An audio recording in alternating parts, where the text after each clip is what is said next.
mantle cell lymphoma is, it's something that, from a clinical point of view, sometimes mantle cell lymphoma is not aggressive disease, but actually is aggressive disease because the outcome is not so good. And so far, up to now, in young patients, the standard treatment is Rituximab chemotherapy alternating with DHP or R-CHOP with the autologous stem cell consolidation, and in elderly, usually Rituximab bendamustine.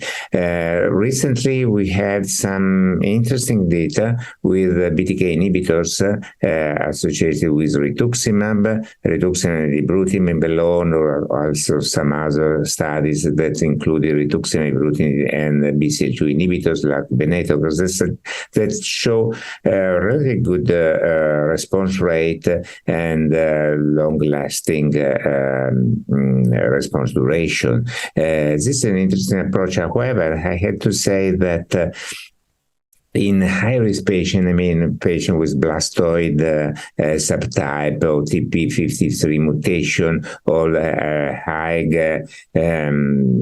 MIPI index, the chemo-free approach is not as good as in an intermediate ones in low-risk patients. So this, of course, a very interesting approach, the chemo-free. But I would like also to mention briefly another future possibility in mantle cell lymphoma.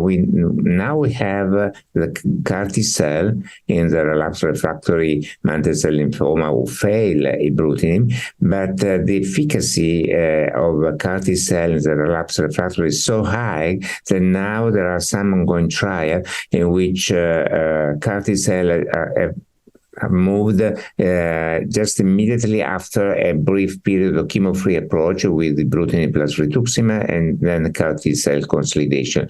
This is an ongoing trial, and we'll see the data.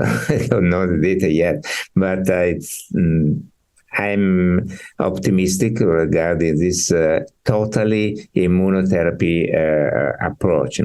Immunotherapy with Ibrutinib, Rituximab as the debulking, and then a cellular immunotherapy with CAR T-cell just placed up front of the disease.